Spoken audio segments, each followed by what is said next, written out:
All right, next slide, please. So again, welcome to the first webinar in the Prenatal Alcohol Exposure and Preventing FASD series. Next slide, please.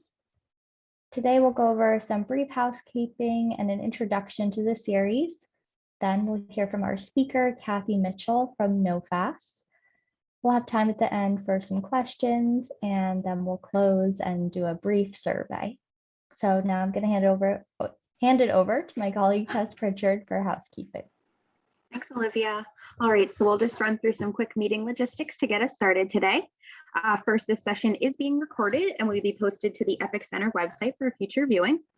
All participants are muted upon entry, and we ask you please remain muted during the presentation to limit background noise.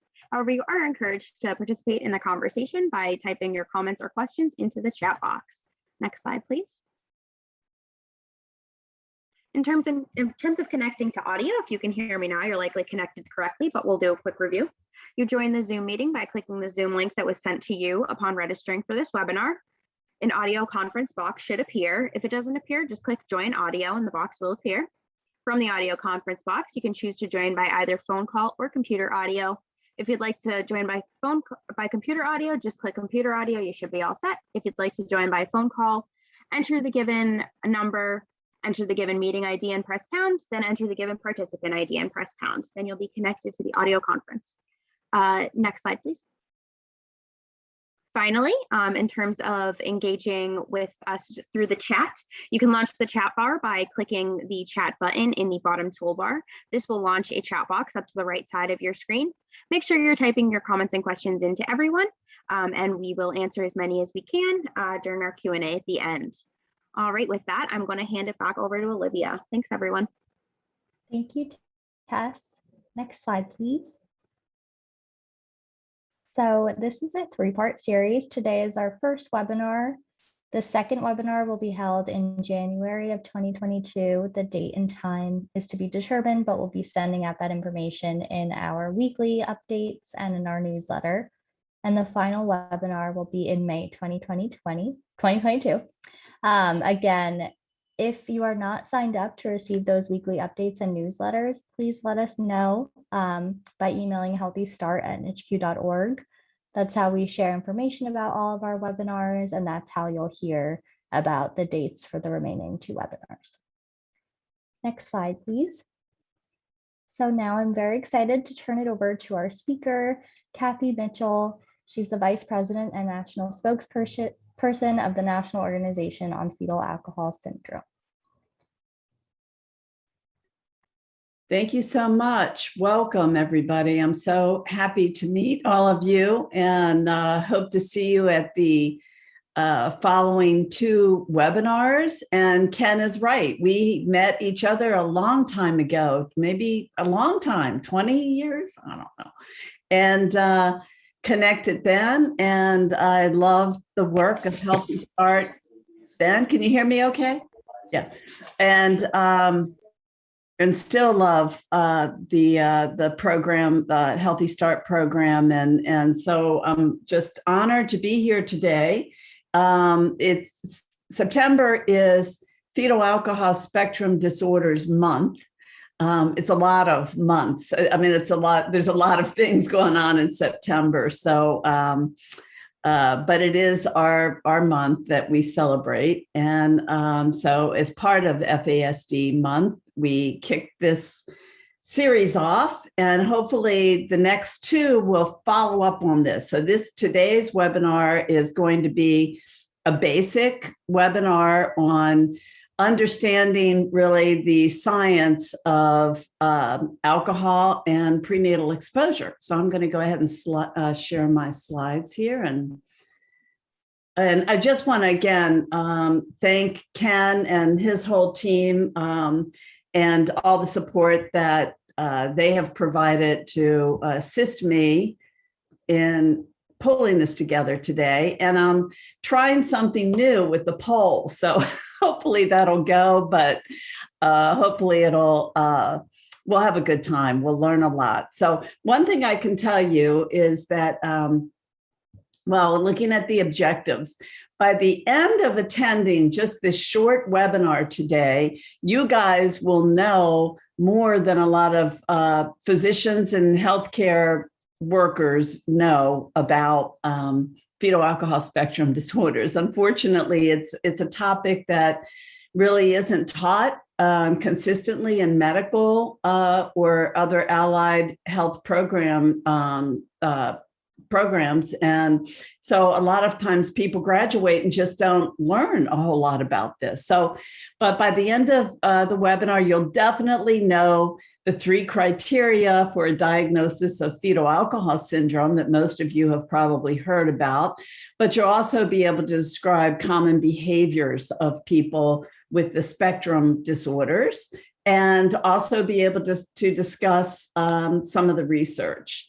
So again, I've been with NoFast for 30 some years and had the opportunity to work with all over the world on this topic and know most of the world researchers. I've worked with the World Health Organization and in addressing this issue worldwide. So, but we've learned a lot, but there's a whole lot more to learn. So with that, let me just go ahead and get into some of this content. And again, if you have questions, feel free to put them in the chat bar or jot them down, and we'll do our best to get them all answered at the end. And I'll certainly provide you with my email address as well. And you can all feel very comfortable to email me specific questions, maybe even if it's a client or what have you.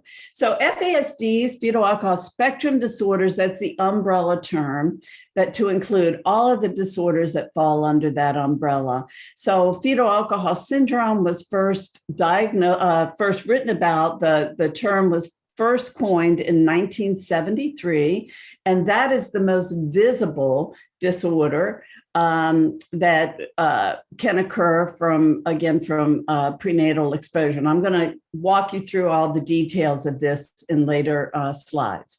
But with FAS, really you need 3 criteria. So a physician would need to see specific facial features, some measurable growth retardation in terms of length, height, or weight.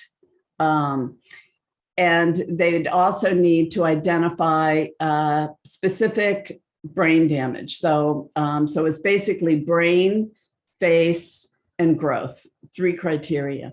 Partial would be 2 out of the 3. It's where someone would have facial features with brain issues or growth, measurable growth differences with brain.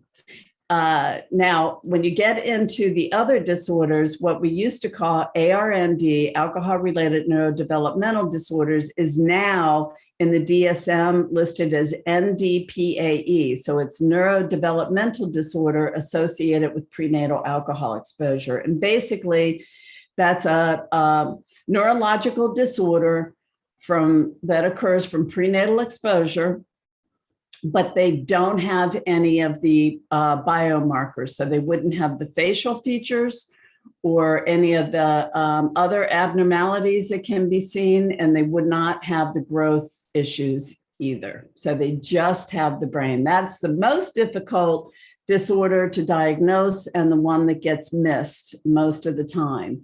And also, fetal and infant death falls under the umbrella of prenatal exposure. So certainly not all prenatal alcohol conditions show identifying physical characteristics, making it really difficult to diagnose. However, with that said, a recent US prevalence study estimated that 1 in 20 US school students may have FASDs. And that is from the work of Dr. Phil May, and all of his work can be found. He is an NIH researcher, and all on their website, and I'll give you that in a moment.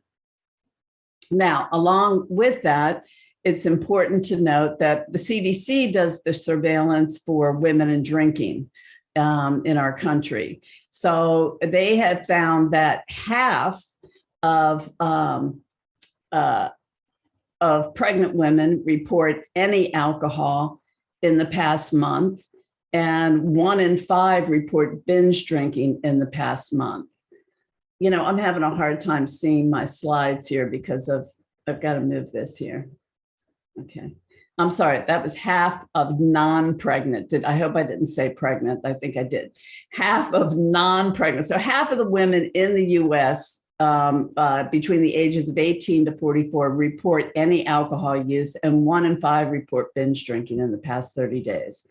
But with pregnant women, approximately 1 in 9 report any alcohol use in the past month. And of those 1 in 9, 1 in 3 report binge drinking.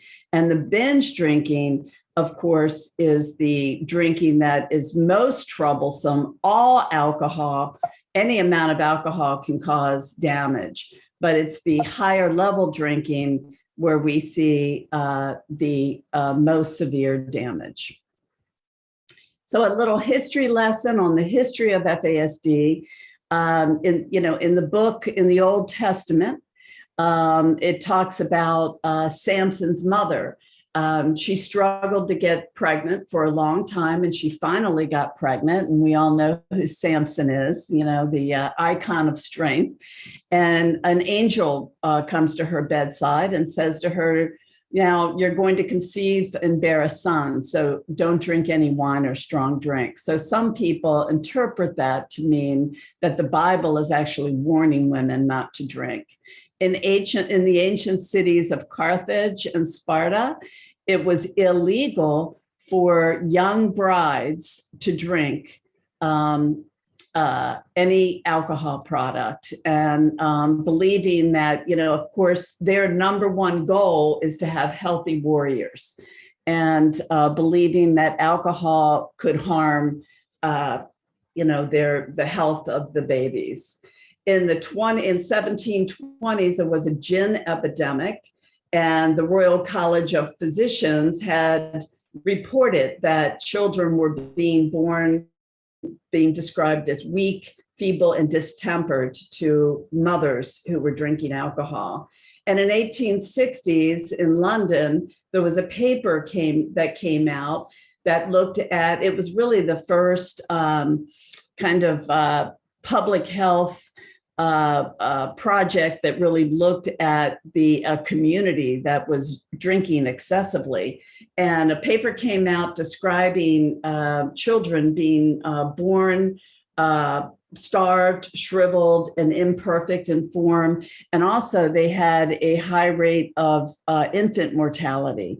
And they attributed that in the paper to the abundance of gin. And one of the first things they did to maintain the health of the community was they reduced the manufacturing of gin. I believe it was by 50% back then. And it wasn't until 1973 that the first paper came out, like I said, describing the fetal alcohol syndrome.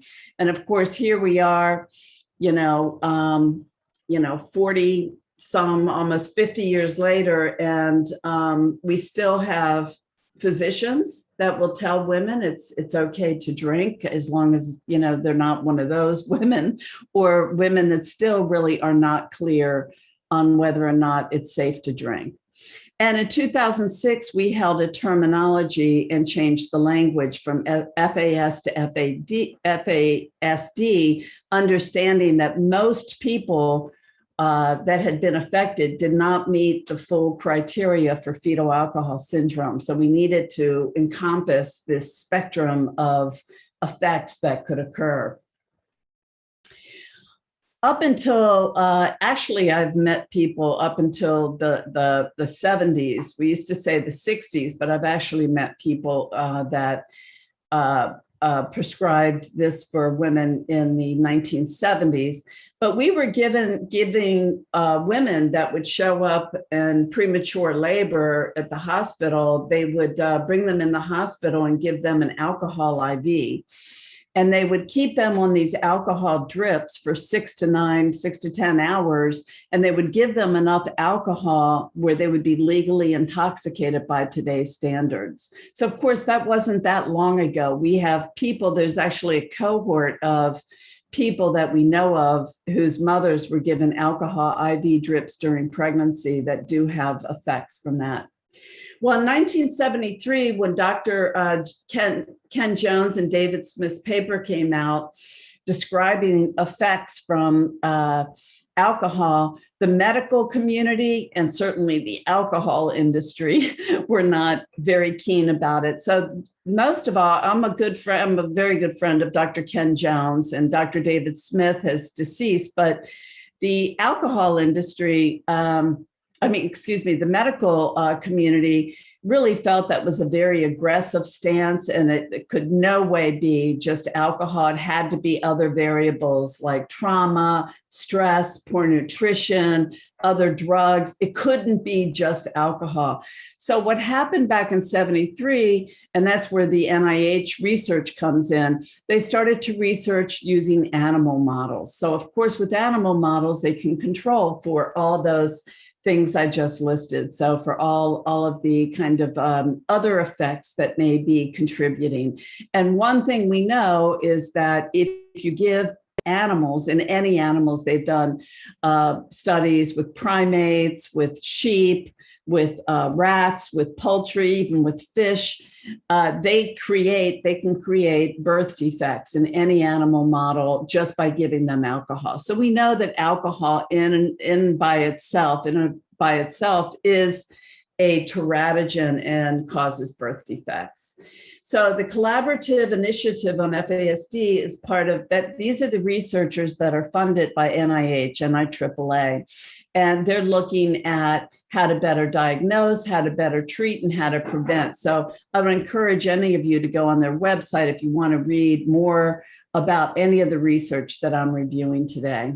I don't know why this is skipping around on me, but so this is a really good chart. It's on our website. You can download this. It's a really good teaching tool. We used to have a large poster actually that were visible in places like Healthy Start clinics. I don't know if people use posters anymore, but it's really nice because it's a great visual to help teach clients why there's a spectrum of effects. So if you look at the fetal development and what's developing on a certain day, at a certain time period, it's easy to understand that this is a dose-respondent disorder. So a woman could only drink maybe once in the third week when the brain, central nervous system, or heart is forming, and then maybe once again in that 6 weeks where the ear or the teeth are forming. And yes, that can just once or twice of binge drinking, of higher level drinking, can result in actual birth defects. And of course, these are lifelong. Some, cleft lip and palate is something that can be seen. So anything that's developing on the day that the drinking occurs can be affected. And of course, the brain starts to develop very early on and develops throughout the fetal period. So the brain is vulnerable to the effects of alcohol throughout the pregnancy. So there's no safe time to drink during pregnancy. And Dr. Kathy Sulik is an embryologist who did a lot of the work on early pregnancy. And she found that alcohol could cause severe and permanent brain damage when the embryo is so tiny that, and of course, women don't even know they're pregnant, that it fits in the zero there in this Lincoln penny. So that just kind of gives you a really good visual of what can happen. So if we have, young women of childbearing age that are drinking and having unprotected sex, they are absolutely at risk for having a child with effects. So alcohol is a teratogen. Tera comes from the Greek, from the root word, it means monster, actually. So alcohol crosses the placental barrier, enters fetal circulation, and alcohol and its metabolite acetaldehyde, which is also a toxin, can alter fetal development by disrupting how the cells form. It can cause cell death and malformation, and also affects migration, cell migration, which is really an important part of fetal development. So a different way of kind of saying this, a simpler way, is an unborn baby's blood alcohol concentration will be the same as the mom's, but for a longer period of time, because the embryo or fetus may have a liver, and it may be so small that the liver is not sophisticated enough, it's not mature enough to process the alcohol. So it kind of stays in there. So if a mom goes to, like, let's say a football game and drinks one watered down beer, and she's not really feeling even the effect, she just had one beer, the fetus or embryo gets the full concentration of that drug in the alcohol. So the fetus is actually intoxicated, even if the mother's not. So if that makes sense, you've got to kind of put it into perspective. So here's our first polling question, and I might have to get some TA help here. Should I turn it over, Tess, to you guys, or there you go. Do you? Yeah, so we've launched the poll on the screen, so you can discuss the poll question, and folks can just click their answer. Okay, it's a simple question. So what type of alcohol can result in severe fetal damage? So you've got a choice of beer, wine, hard liquor, all of the above, or none of the above. So just click your answer and submit. And we don't measure for who answered what, right? Nope. Yeah, we'll just see the total number of responses, and then we'll show that once everybody's responded.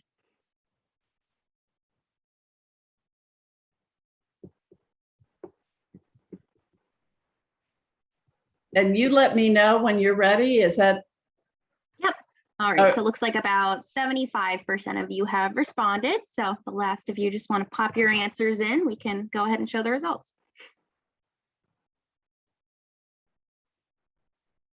And while she's doing that, I just want to remind some of you may be, experts in this topic, may have heard a lot about this before, but I think it is an important topic because it does get overlooked, especially with the opioid epidemic. Years back in the 80s, we had the cocaine epidemic.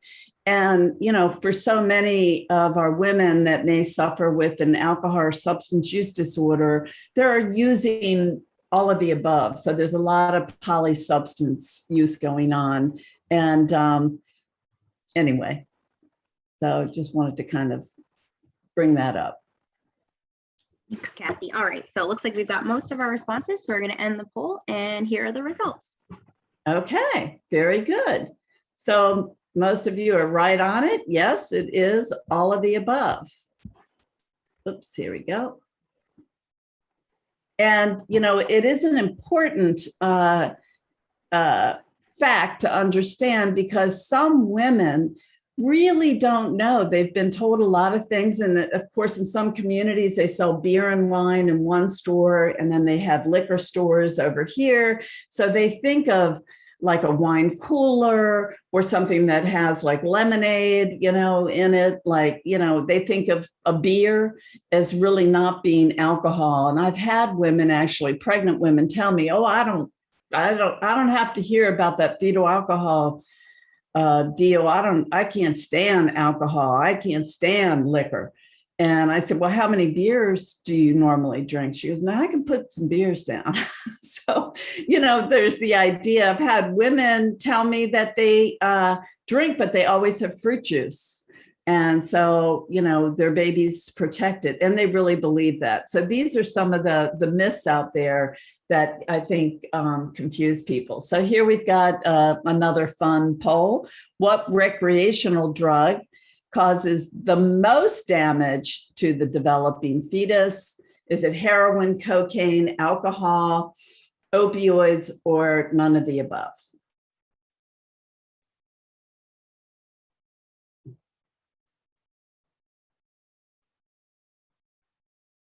And we only have a few of these polls, so I hope you find them fun.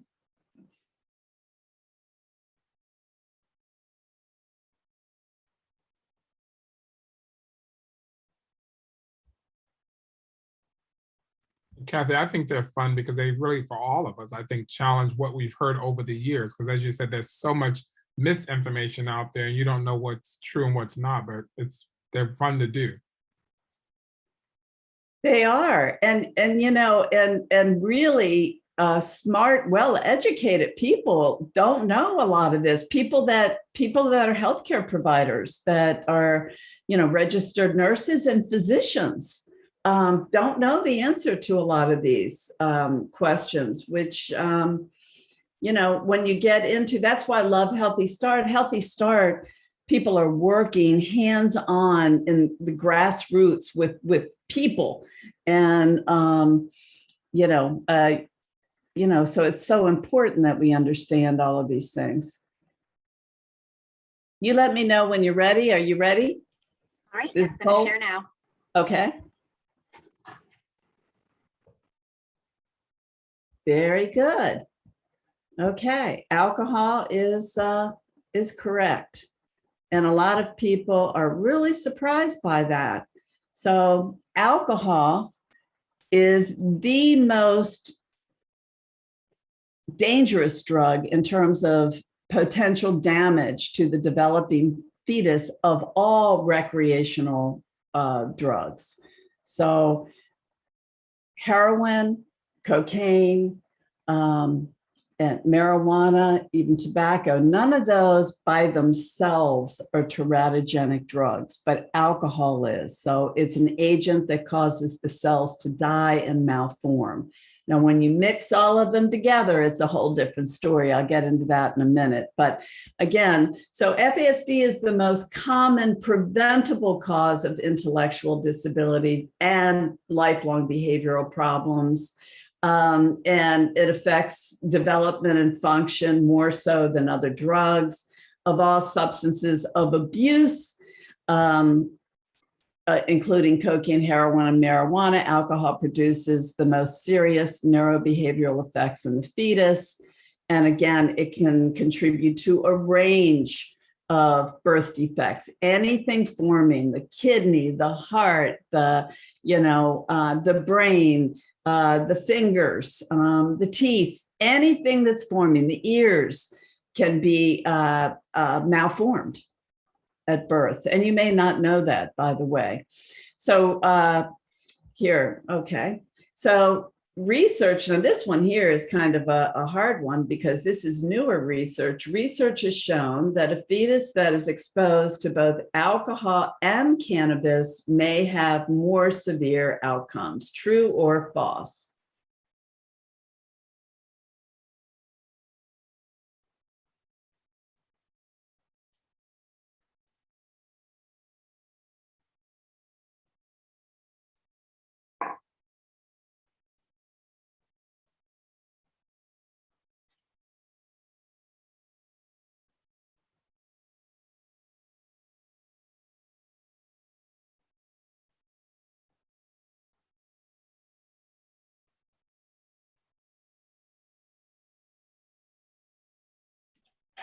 All right, looks like we have most of our answers. So I'm going to end the poll and share. That's right. It is true. And this is the work of Dr. Scott Parnell. And again, any of these, this research, if you want to know more, and well, this will be on your website. So, but they found that women that used both alcohol and cannabis together had much more severe effects. And it's not women, I just misspoke. It was animals. Animals that were given both at the same time had much more severe effects. So, and unfortunately, animal models are the only way they can really do the research, of course, but of course, human beings are out there doing their own research. It's just really hard to document because women don't remember what they took, don't want to say what they took. And it's really, and there's so many other variables that can, affect some of the outcome. So the other problem, of course, that we have, so if we think about cannabis, it's almost impossible with human beings and collecting their histories and where the exposures were to really kind of understand all of this, because each person is an individual. We all have different genetic makeups. We all have different diets and live, how we live our life and how we take care of our bodies is very unique. Different medications that come in and out during pregnancy, trauma, stress, all those things do matter too. They do matter too. So it's really hard doing the research for this to really quantify everything that we need to really understand, But one of the things to know that we know for certain is that when you mix alcohol with other drugs, with all these other variables, you can make some pretty solid assumptions that it's just going to make things worse. So it's going to make something that's already not good probably a lot worse. We've got women, only in the United States. Other countries don't have the problems that we have with this overprescribing of prescription drugs. Again, I work a lot with the World Health Organization. Other countries are really surprised to hear the amount of prescription drugs that are prescribed here, especially to pregnant women. There was a report that came out a few years back where 1 out of every 4 women who were on medical assistance were given opioid prescriptions by a physician during pregnancy. That's 25% of women who were on medical assistance that were receiving opioids from a doctor. So, again, over the last 30 years, first trimester use of prescription drugs has gone up. We've got a real issue with neonatal abstinence syndrome. And so there's just a lot of issues around that. And in August of 2020, I did a webinar, a grand rounds for the CDC for their, they have a grand rounds for public health. And I spoke with a couple of different researchers, and one of them did a lot of extensive research in polysubstance use during pregnancy. And so I borrowed her slide here. But I felt this was important because she's reporting that 2% of reproductive age women 18 to 44 that reported non-medical opioid use in the past 30 days, that these were the other things they were using. So I think this is a really good profile of women that most likely have a substance use disorder. So first of all, using non-medical opioids is the first check. And my background, I'm a licensed addictions professional. So, that in and of itself, somebody that uses opioids without a prescription right there, that, and 56 of them reported using tobacco. So there you go. Half of them reported binge drinking or having 5 drinks of alcohol in one setting in one day. 32% of them reported using marijuana, 22% using sedatives, and 7% using stimulants. So that is the profile. So if you have women, for instance, that are smoking cigarettes, then, some of them, again, it's not everyone, but again, that can be kind of something that you'd factor in, especially during pregnancy. So if you have someone who's smoking cigarettes and they're on opioids, there's a good chance they may be drinking too, and they may be binge drinking. So they may be at risk for this fetal alcohol spectrum disorder and not have any idea that they shouldn't be doing that. So, and I think I kind of messed up here because I just realized we already talked about fetal and infant death. So I think we're going to skip this one, if that's okay. And I'll just go ahead and give you, because I messed this one up. And we have on our website, Dr. Ken Warren talks about alcohol, here's a quote here from him.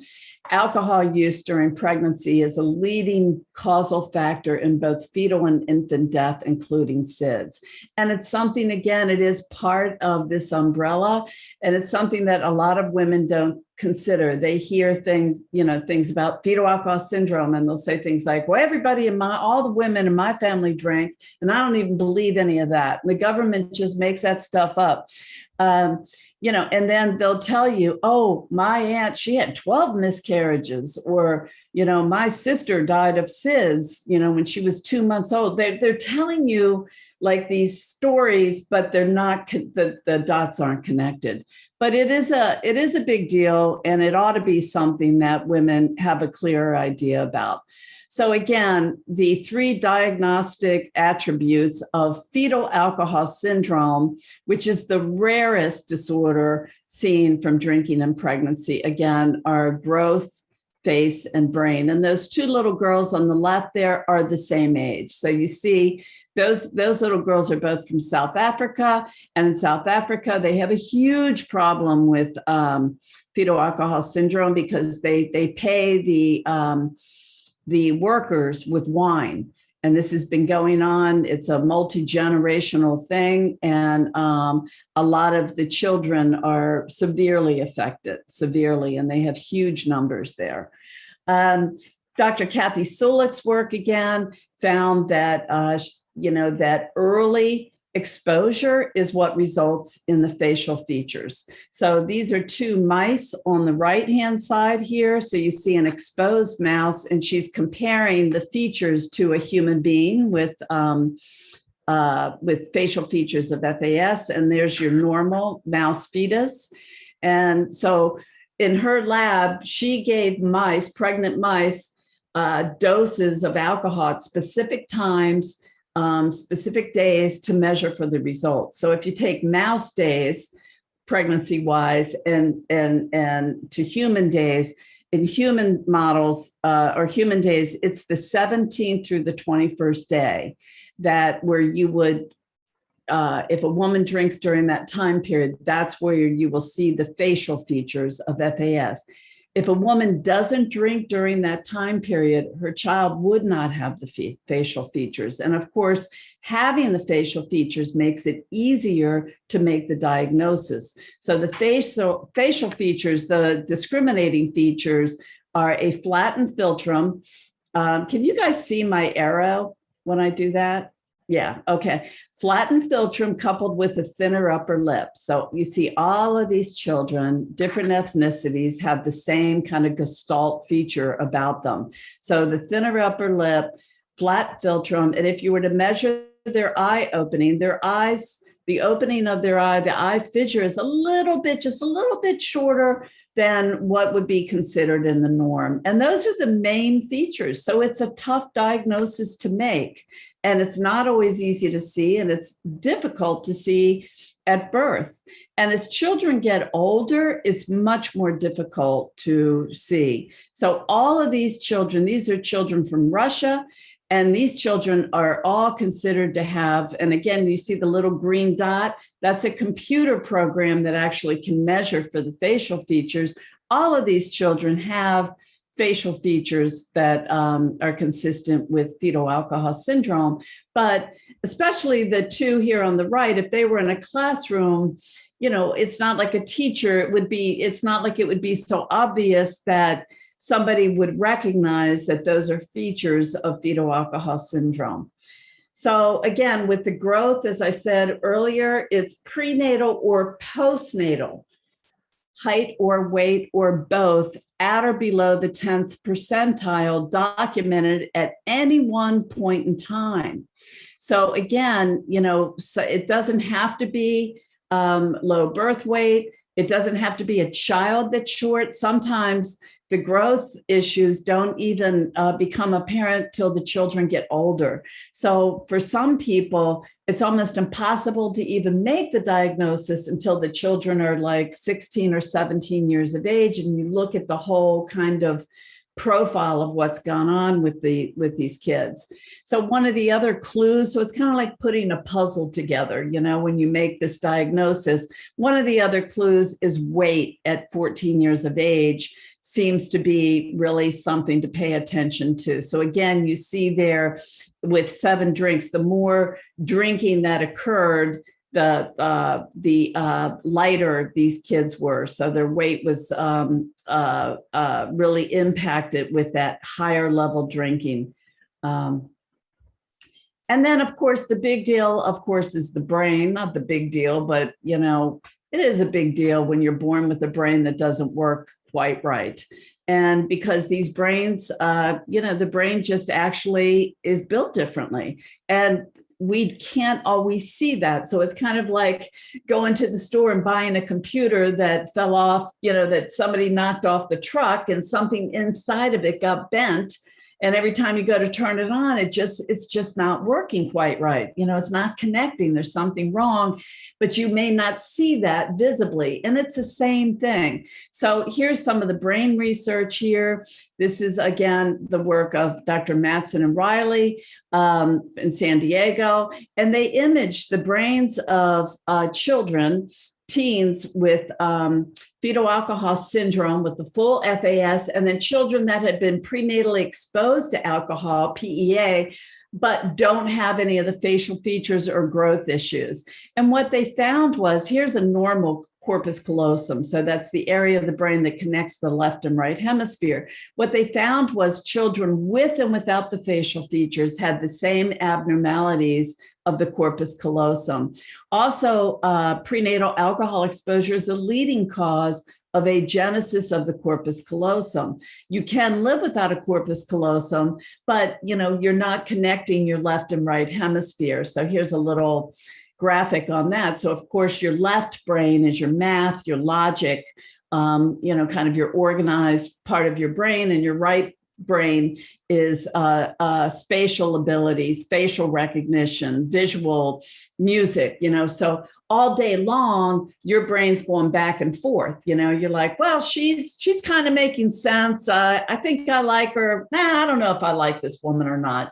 So you're going back and forth with your brain, and that's a normal experience to have, but unfortunately not normal for somebody that has alterations of the corpus callosum. Some of the other brain abnormalities that they found in research was a density increase in gray matter, which isn't a good thing, and a decrease in white matter, and also distortion of the frontal lobe. So let me just, so the frontal lobes, of course, are a very important part of the brain. So I've got a nice list here of some of the things that, the frontal lobes do for us. And when our frontal lobes are malformed, all of these things can be affected. So it's really about executive function. So a lot of these kids, that's really kind of their core issue. So the ability to organize and plan. I keep saying kids, that's really inappropriate of me because it's kids and adults. This is lifelong. So you're not only dealing with clients that, that maybe are missing appointments. Sorry, this thing keeps jumping forward. Missing appointments or being late or not really getting the whole picture, but also their children. So, and maybe even their mothers. So this can be multi-generational. It is in many families. So again, the ability to organize and plan, focus and maintain attention. So this would be really hard to sit through if you had an FASD. They don't do well with a format like this. They're going to do much better in more interaction and smaller groups, which of course, COVID has made life quite difficult for a lot of our folks. So again, and I've got more slides that'll break some of this down for you. So for many, they think in a disorganized way, can't read body language or emotions or social cues, can't kind of predict, they've got a lot of stranger safety issues because they can't predict, oh, this guy's trying to take me somewhere that's not safe, or this person's trying to suggest that I do something that I know isn't right. They can't kind of sequence and kind of foresee that. They have difficulty with time and money. So, they can tell you what time it is by looking at the clock, but they don't really get the concept of time. They have difficulty with transitioning and moving from one situation to another, and then remembering and learning, or to generalize from one situation to another. So if they go to a classroom and they learn the rules in this room, they move to the next classroom, they have to relearn them in that classroom again. Most of the time, they are very young for their age, and we say to really cut the age in half. So if you have someone who's 40, you're kind of talking to a 20-year-old. So there's a lot of immaturity that goes on, and behaviors that don't seem quite right. Again, the link between cause and effect, which again, when you're talking about the justice system, breaking the law, this is something that they have a lot of issues with, and they end up in the justice system. So for a lot of our guys, that's the system that actually houses them for the rest of their lives. They go in and out of the justice system. Common disorders identified with FASD are, this is just a partial list, because for most of our folks, they don't get diagnosed correctly. The questions aren't asked: how much alcohol do you think your mom drank? When talking to a woman, diagnosing a child, it's unlikely that the pediatrician would even ask the mother how much alcohol she drank. They just kind of start identifying the symptoms of the problems. And this is a good one-page visual you can get from the CDC. It's kind of a nice one that just kind of pulls together the long-term effects. And if I'm moving too quickly through these, I apologize. I just want to make sure I don't run out of time here. And, the other piece is lifelong health issues. So not only is it brain issues, but it's health issues.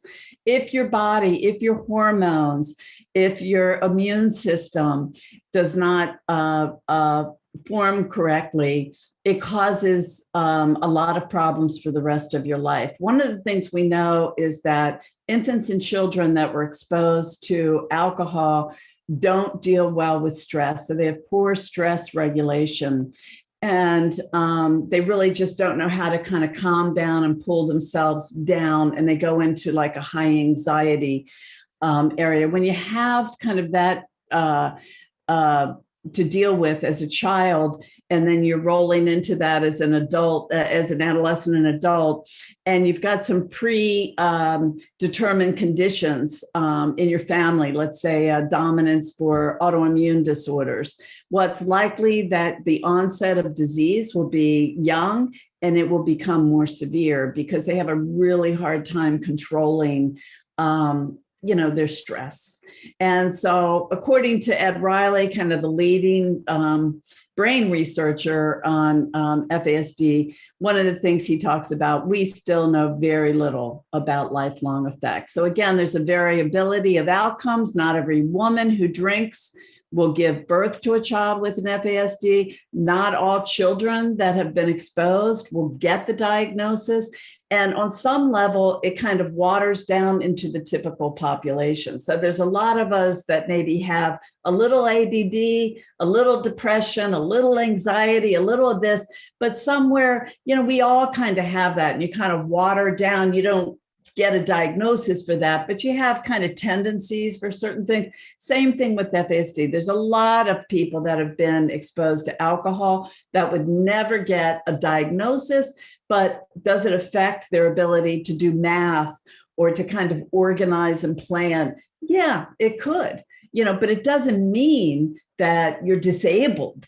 It just means that, maybe you struggle in areas that could have been prevented. So a lot of this too is prevention. If we understand this and get women to understand, to buy into the fact that alcohol is not something that would be good for the fetus at all, and would be much better, much healthier for the baby and the health of their forever health, not to expose them to any alcohol. And again, twin studies have shown that identical exposure can result in different outcomes.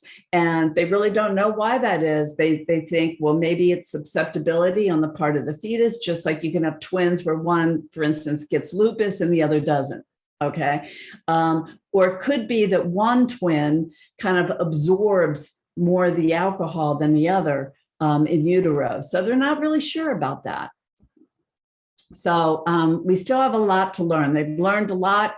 One factor that is showing a lot of promise is the idea of nutrition playing a supportive role. And again, that's where the work, and again, stress as well. So the work that you guys do at Healthy Start really matters, like getting women connected to programs like WIC and eating healthy, and, you know, helping them, you know, with their everyday stress in their life, and what all of these things, they matter. So the more we can reduce stress, increase good nutrition, we think it may really impact and improve outcomes. So again, 5 concerns that may lead to an assessment would be developmental delays or milestones for sure. Dysmorphic features, if you recognize some of the features we talked about, growth deficiency at or below the 10th percentile, history of confirmed or suspected prenatal alcohol exposure, and if the family is reporting that they're concerned. So those are some of the things that would lead to a diagnosis. And families face a lot of challenges.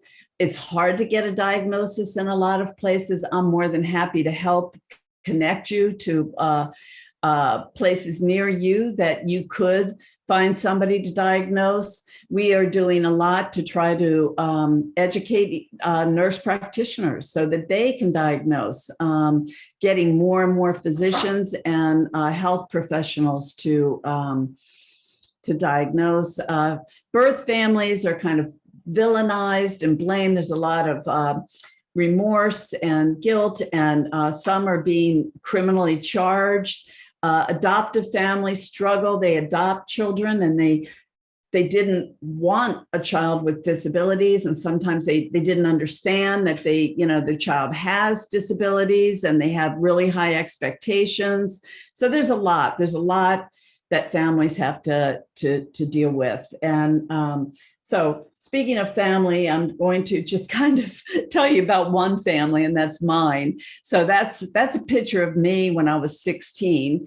And so when I was 16 years of age, the short story of my experience is that I grew up in an alcoholic home. My dad was an alcoholic. My mom was not. There were 7 kids. It was chaos and a lot of stuff that went on. I was number 5 of 7, and started using alcohol and cigarettes and marijuana really young. It was the Woodstock era, drug, sex, and rock and roll.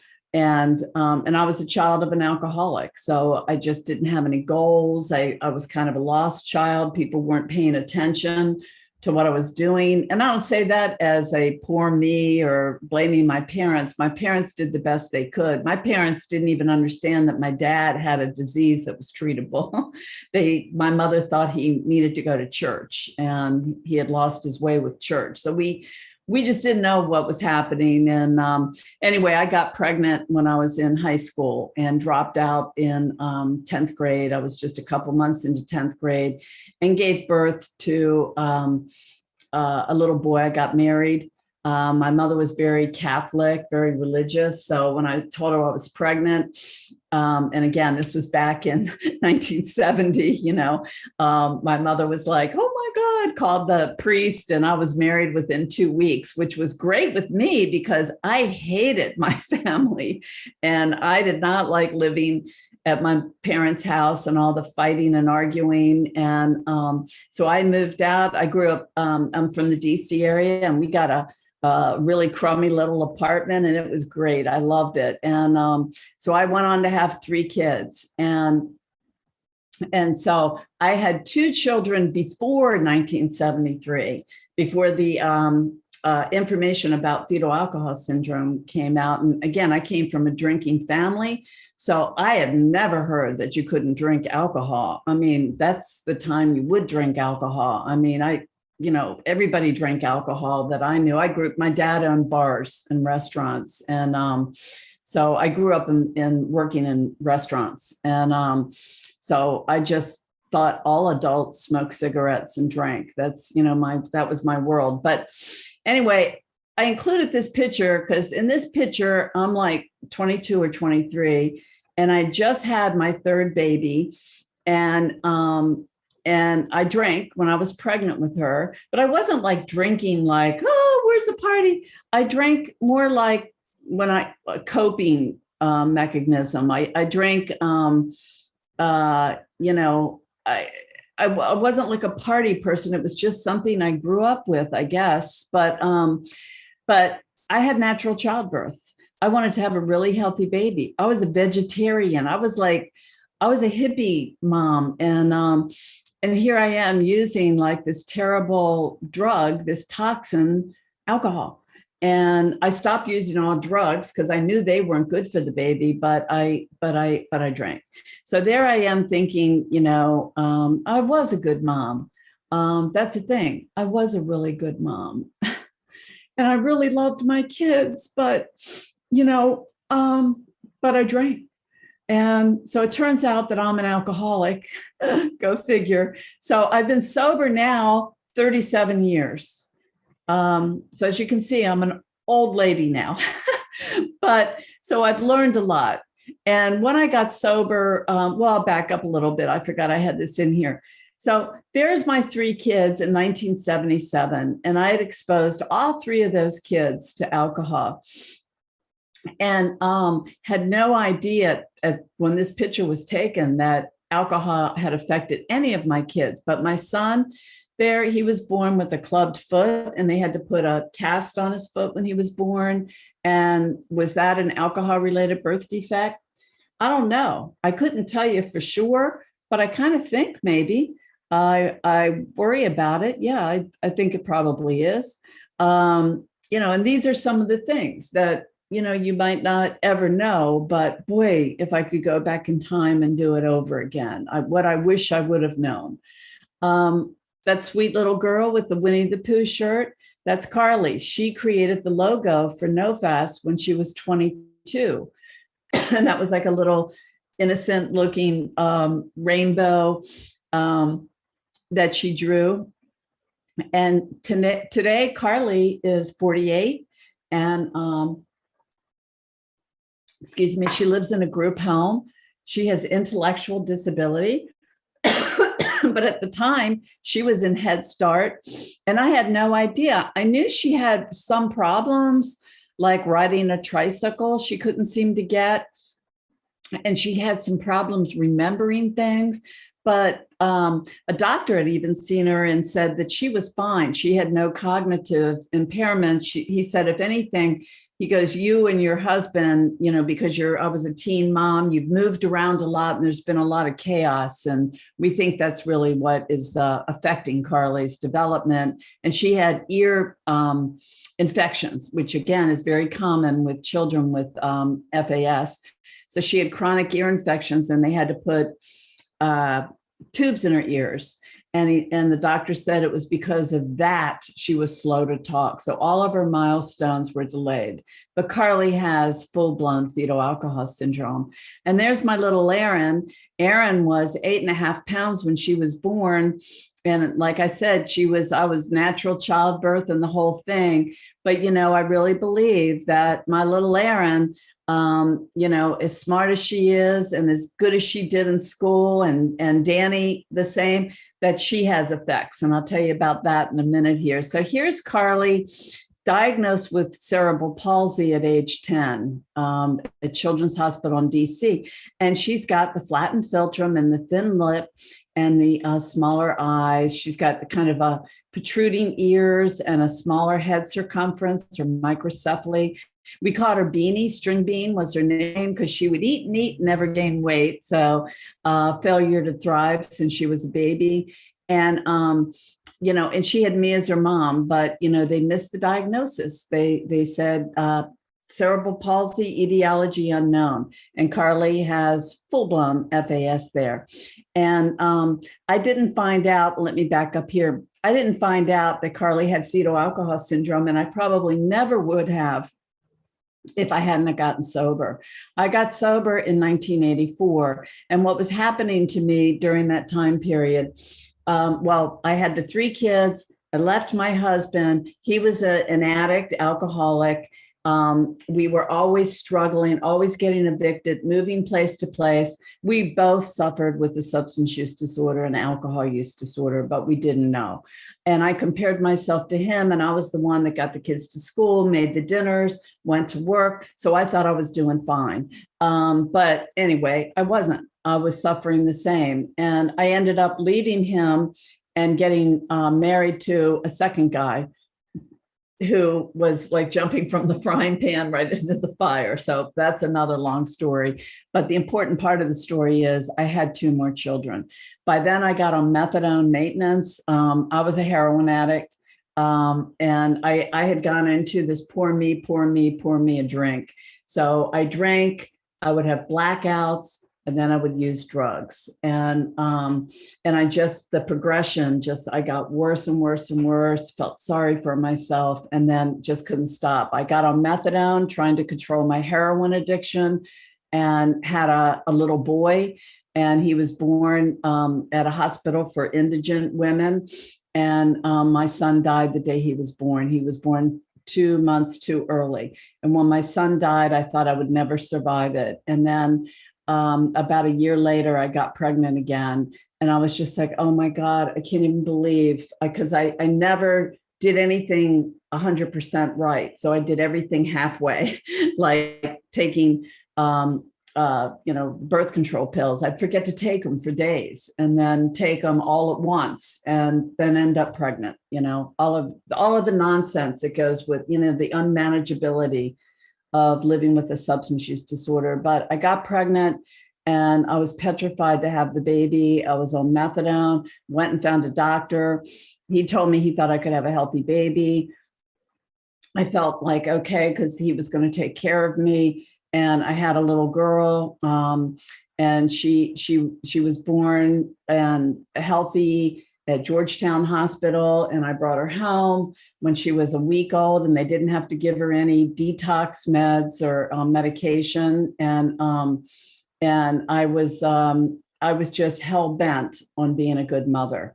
And something inside of me told me, have this baby. It's going to change. You have to have this child. And I just wanted to be. That's the irony to my whole story, is all I ever wanted to do is to be a good mother. But when she was 3 months old, I went into her crib and to wake her up, to feed her, and found her lifeless in her crib. And she died of sudden infant death syndrome. And when my daughter died, I lost it. It was like my rubber band just snapped. And the miracle was that my father had just gotten sober a month before that. And so he took my kids, and which was a good thing. And I eventually found my way into treatment, thank God. And I didn't have any money for treatment or insurance for treatment, but I went into a therapeutic community. But the good news is I've stayed sober ever since, and it's been 37 years. And so I've learned a lot. And that's why I do the work that I do. Because I know that this story is still happening to people. And so I just want families to know what I didn't know, because it's really important, because we can save people a lot of grief.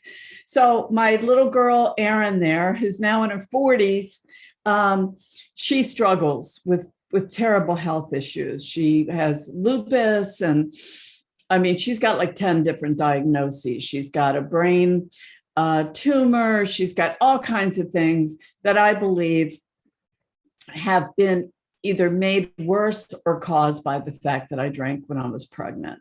But the really important piece here is that these are my grandchildren.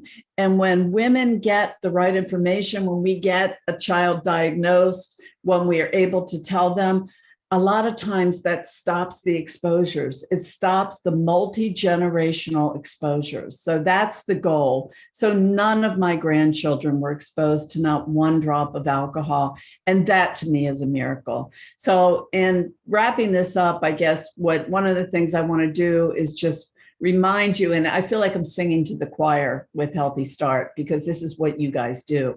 Provide hope. This is not an awful thing. We don't want women to feel terrible about themselves, but we do want them to be informed and for them to know that they're supported. I believe, and you believe, I know, again, our families are resistant. Our women are the strongest women you'll ever meet. Most of them have stories that would make the hair on the back of your neck stand up, or at least some of them do, but they have the capacity to be resilient and resourceful. And I use the term warrior mom. So I'm always letting my moms know, you are strong. Are you kidding me? You're a badass. You've got this, and we've got you. We've got you. We're not letting you go. So that's kind of the thrust. It's not to make women feel bad or guilty. That's not what's happening here.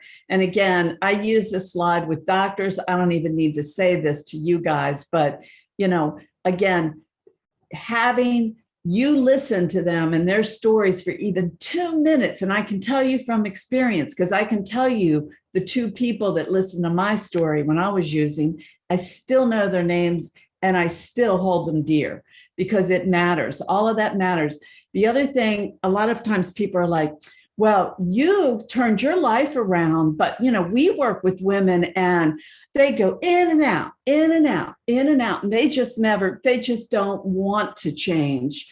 And it's like, no, I don't believe that's it. I am very blessed because for some reason, my children forgave me. I don't know why, but they did. But having their forgiveness and support mattered in my life. Some of our women have lost their kids. They've been taken because that's the way, actually, I believe that our society tries to control women who are discriminated against as they take their kids, but that's another talk. But women that don't have any support, and some of our women don't have any family that talks to them, they don't know where their kids are, the kids don't talk to them. They don't have a chance in hell of making it unless we reach in and hold their hand. So it matters. So we can't judge, well, you made it and these women don't want it. It's not true. They just aren't loved. They just need more love. That's what it is. And knowledge is power. We've gotten to being at NoFast for over 30 years. Carly and I have gotten to do a lot of cool things. One of them was to help write a show on fetal alcohol syndrome. So there's Carly with Mariska Hargis Day. So knowledge is power, and it's helped Carly. She feels really good. She actually is a Point of Light's recipient. So she received a Point of Light from the first President Bush for her, what she did in the world of FASD. So again, this is about empathy and compassion, understanding. They're doing the best they can with the tools that they've been given, understanding kind of, we walk, a mile in their moccasins, so to speak. So, and walk with them and give them the support they need. I wanted to tell you about a support group that I started during COVID in March of 2020. It's called Recovering Mothers Anonymous. It's for any woman who has ever used a substance during pregnancy at any one point in her life. She may or may not have children with effects. It may be opioids. It may be alcohol. It doesn't matter. But we meet every Thursday. So we're going to meet tonight at 7:30. And there's a website and it gives the Zoom information. So again, identify women with substance use disorders, get them into the support they need, and also help them to maybe understand that their kids may have effects. And I know that's a whole nother big conversation that we'll probably talk more about in the next webinar. There's our website, nofast.org. You can find some really cool videos of people living with FASDs, families, researchers, they're all there. There's resources that are available to you. There's a lot at the CDC, the American Academy of Pediatrics we work with. Certainly the NoFast website will take you to all of these places. And there's my email. So feel free, and you can always find me again at nofast.org. And so there you go. And we actually left some time for some questions. And I do see that there's some questions in the chat. So I'm going to just turn it over for a second and take a sip of water and turn it back over to the folks that are helping me behind the scenes. So go ahead. Thank you so much, Kathy. That was wonderful. There are so many very nice comments for you in the chat. Thanking you for sharing your story and all of this information. I do want to lift up some questions that came in. Evelyn asked, they have a patient that stated to me in her first trimester, before she knew she was pregnant, she would drink a case of beer almost every weekend. She's now in her second trimester and said she has stopped drinking. My question is her baby at risk for fetal alcohol syndrome?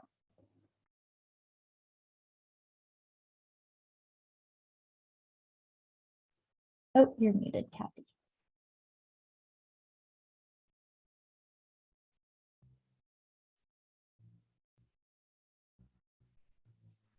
Sorry. Okay, you can hear me now, right? Yeah. Okay. Yes, most definitely. A case of beer every weekend would put her at very high risk. But again, when we approach a woman with that kind of information, it's got to be woven in with a lot of support. You're a good mother. Look at, I mean, you'd want to, of course, start with, look at you. It's amazing that she was able to stop. And she's doing a really good job, and every day matters during pregnancy. So now if she's eating well and not drinking and taking her prenatal vitamins, going to prenatal care, all of that's going to matter. Is there risk? Yes, indeed, there is, but it's not an absolute thing. And the other thing is, it's not the end of the world. Can you hear me? So again, you want to reduce stress, hopefully send her to Recovering Mothers Anonymous. We'd love to support her. I've seen women that drink excessively and have children that don't seem to have measurable effects. So, you know, it's not like taking a pharmaceutical where we know for sure it's going to cause like limb anomalies. Okay. So it does matter, like her health, what her diet was. There's a lot of variables that could also matter, but that higher drinking, yes, is very risky. Thank you, Kathy. I don't see any other questions, but we do have time. So if you have any, please feel free to chat them into the chat box, or we're a smaller group today, so you're welcome to come off mute and ask your question. Thank you for all the nice comments. I always feel so vulnerable after I tell that story, so I really appreciate it. Kathy, since there are a number of questions in this space, I just wanted to thank you for even talking about the incarceration, especially for men. And in Healthy Start, we know many of our fathers in programs across the country where incarceration is an issue, because as mass incarceration is an issue in this country, we're incarcerating people at much higher rates than any place else in the world. And certainly we see that among our Healthy Start programs that are in communities where this is certainly the case and has an impact on the families that we serve. But again, as you've shared this information, and we've heard over the years how sometimes these diagnoses are missed early on, and then our young people move on into school and we start seeing behavioral problems. And then down the road, we then start seeing, again, especially our young boys, end up in juvenile centers and then eventually prisons. And so just paying attention to that, I think is important. And as our father coordinators are out there working with some of these dads, they may run into this as well. And I think this information is going to be helpful just to have, because this is the case where, again, where there aren't the physical features, but the impacts are there and playing out. And certainly, and I appreciate it, talking about the executive functioning. So again, the decisions that these young people have made that caused them to end up incarcerated, it's just a pattern there. And I think lifting that up today was absolutely wonderful. So just wanted to thank you for lifting that up in your presentation.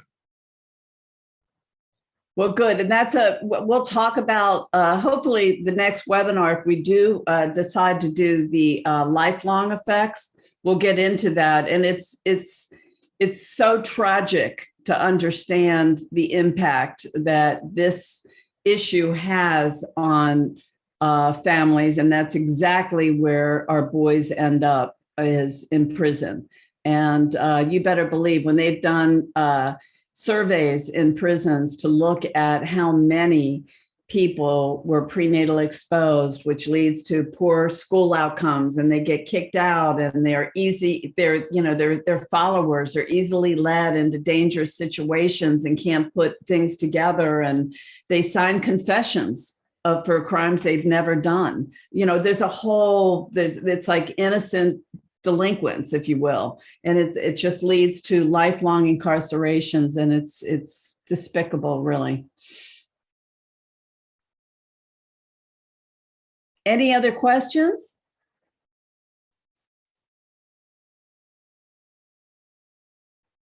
Well, I know you had some evaluations. Were you guys surprised by any of the information? Was there any one fact that surprised you more than anything that anybody wants to share about?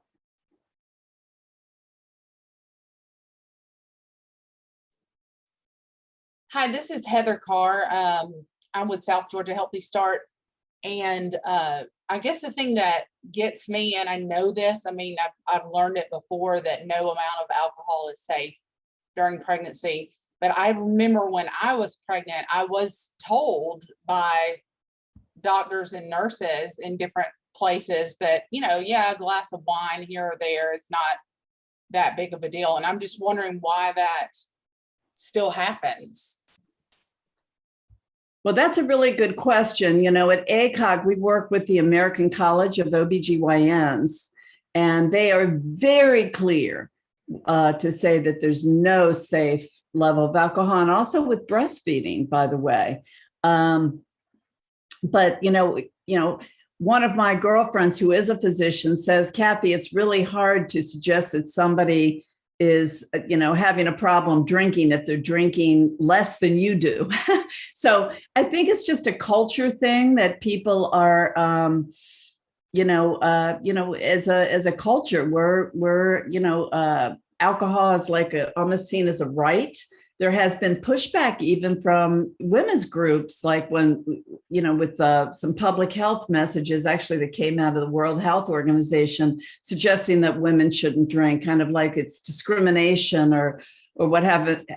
Women that are pregnant, I'm sorry, not women, but women that are pregnant, and it gets into the trying to get pregnant part because they can be risky. But it really goes back to medical education. Most physicians teach what they learned in school.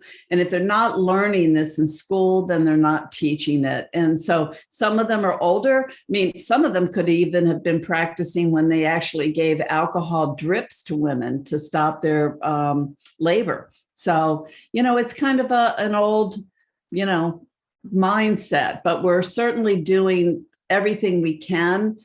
We have FASD champions at ACOG and AAP, and we do a lot of physician education, and there's a lot of curricula out there for schools to be teaching, but, we just have a long way to go, I guess. Kathleen, thank you for sharing your story. I'm Evelyn with South Georgia Healthy Start. I'm one of the case managers. I'm going to piggyback off Heather because I have two boys. My oldest one will be 30 next month. But when I was pregnant, I was told that, a wine cooler every now and then, not going to hurt. Glad I didn't take them up on their offer, but I'm with Heather on that one. with the nurse practitioners being trained, do you know how soon that's going to be? Because they're like our first line of defense when they come in. Well, here's the thing. For years, like when we first got into this, it was all, and it's a funny world, you know, when you work in some of these systems. So because, you know, it was researchers that first identified this FAS, and then it was like, there's almost like, this is according to Kathy. So this is what I think. It had to be a dysmorphologist. That's a doctor that specializes in birth defects. And it had to be this kind of Cadillac clinic where, you know, they had a whole team, like they had these FASD funded clinics, but a lot of those were funded by the government. They got a government, like a grant, and to have, you know, because it was research. But in the real world, it wasn't, you know, it's not sustainable. So I was always frustrated working like with Healthy Starts. It's like, well, where are they supposed to get a diagnosis? They don't take their, you know, they're in Washington State, where they're in Baltimore. You know, they can't go to Washington State. They're not going to get on a plane and fly over there. So I've been a big promoter of any physician should be able to diagnose this once they're taught. Certainly with biomarkers, when there's facial features and you know the mother drank. So we got this nurse practitioner, Lynn Cole, and she's on one of our webinars on nofas.org. And we got her to do a webinar because she started diagnosing. I was like, yes, this is exactly what we need. So anyway, now she has done great stuff. You can go on the webinar there and really pushing that idea. And now we have a whole clinic in Alaska that's all nurse practitioners. And this is the way of the future. I live here in Delaware. Almost every time I go to the doctors now, I see a nurse practitioner. Fine with me. I love it. But there's no reason why nurse practitioners, PAs, and all physicians, all, you know, should be able to be trained to, of course, there's going to be some patients may be difficult to diagnose, and that's where you need a lot of the behavioral testing done. You would need to seek out a team to do some of the psychological testing and behavioral testing. But for the majority of people, it can be made by a nurse practitioner. So we should be promoting that idea and encouraging them to learn. CDC has free training on their website, and you can get CMEs. And they have it for social workers, nurse practitioners, physicians, so all the different disciplines, and they can take the courses there.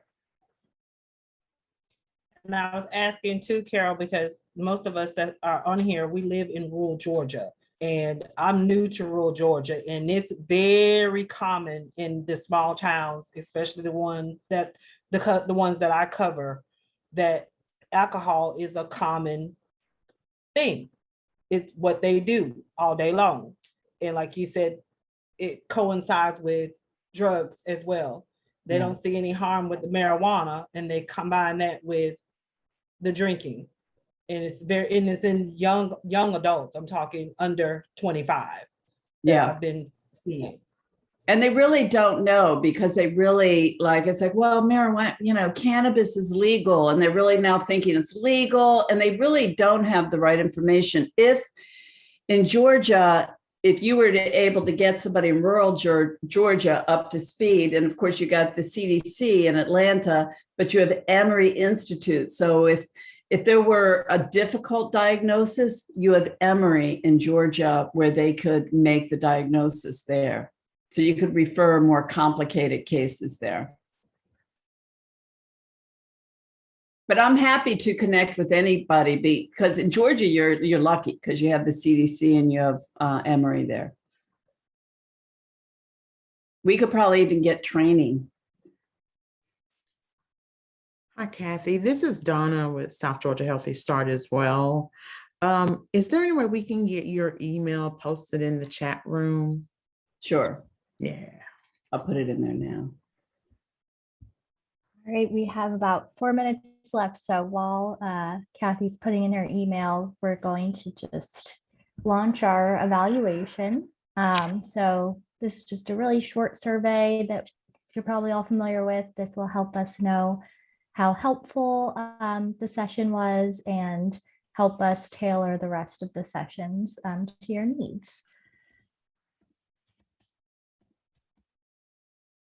So it should have popped up on your screen. If you could just take a few minutes to answer, that would be wonderful.